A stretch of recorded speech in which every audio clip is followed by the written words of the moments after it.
మోహన్ బాబు ఇంటి వద్ద మీడియా జర్నలిస్టులపై మోహన్ బాబు చేసిన దాడిని తీవ్రంగా ఖండిస్తున్నామని సిద్దిపేట జిల్లా టీయూడబ్ల్యూజే ఈజేయు అధ్యక్షులు రంగాచారి అన్నారు.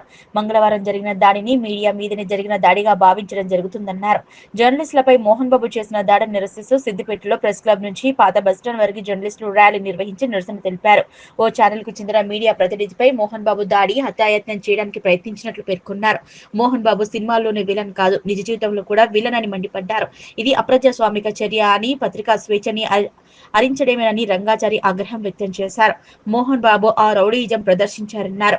వాళ్ళ కుటుంబంలో జరుగుతున్న వ్యవహారాన్ని వాళ్లే పోలీస్ స్టేషన్ లో ఫిర్యాదు చేసుకుని ఒకరి మీద ఒకరు ఫిర్యాదు చేసుకుని వాళ్లే బయట పెట్టుకున్నారని పేర్కొన్నారు. సందర్భంగా మీడియా తప్పకుండా అక్కడ ఏం జరుగుతుందో తెలుసుకోవడానికి వెళ్లడం సహజమన్నారు. నిజంగా ఆయనకు ఇక్కడికి రావడం ఇష్టం లేకపోతే తమ పరిష్కారం చేసుకుంటామని మీరు కొంచెం తమకు సహకరించడని అడగొచ్చన్నారు. కానీ ఆయనే స్వయంగా వెళ్లి అక్కడ ఉన్నటువంటి బౌన్సర్ల ద్వారా మోహన్ బాబు జర్నలిస్టుల మీద దాడి చేయడం, వీడియోగ్రాఫర్ మీద దాడి చేయడం, కెమెరాలను ధ్వంసం చేయడం ఇది పూర్తిగా మీడియా మీద జరిగినటువంటి దాడిగానే భావిస్తున్నామన్నారు.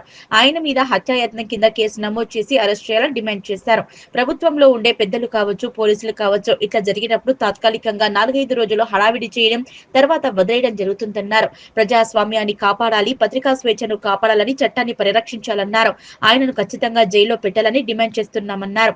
ప్రభుత్వం కఠినంగా వ్యవహరిస్తేనే ఇలాంటి చర్యలు ఆగిపోతాయన్నారు. జర్నలిస్టులు రంజిత్ ఆసుపత్రిలో చికిత్స పొందుతున్నారని, దాదాపు 10 నుంచి 15 లక్షల వరకు ఖర్చయ్యే అవకాశం ఉందని కూడా చెబుతున్నారు.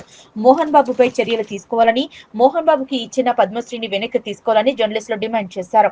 ఈ కార్యక్రమంలో జర్నలిస్టుల సంఘం జిల్లా ప్రధాన కార్యదర్శి అరుణ్ కుమార్, జిల్లా నేతలు ఫయాజ్, ఆకుల పాండు, నాయిని సంజీవరెడ్డి, చిట్కుల మైసారెడ్డి, రమణారావు, పాతర్ల వెంకటేశం, రంగదాంపల్లి శ్రీనివాస్ గౌడ్, రఘునందన స్వామి, సుభాష్, మజ్జు, దాస శ్రీనివాస్, సాజిద్, సుజిత్ రెడ్డి, రాజు, ఐత శ్రీనివాస్, గంధే నాగరాజు, రామకృష్ణ, రాజాబాబు, శివతేజ, మహేష్, జనార్దన్, ఇంద్రశేఖర్, సాయి, మురళి తదితరులు పాల్గొన్నారు.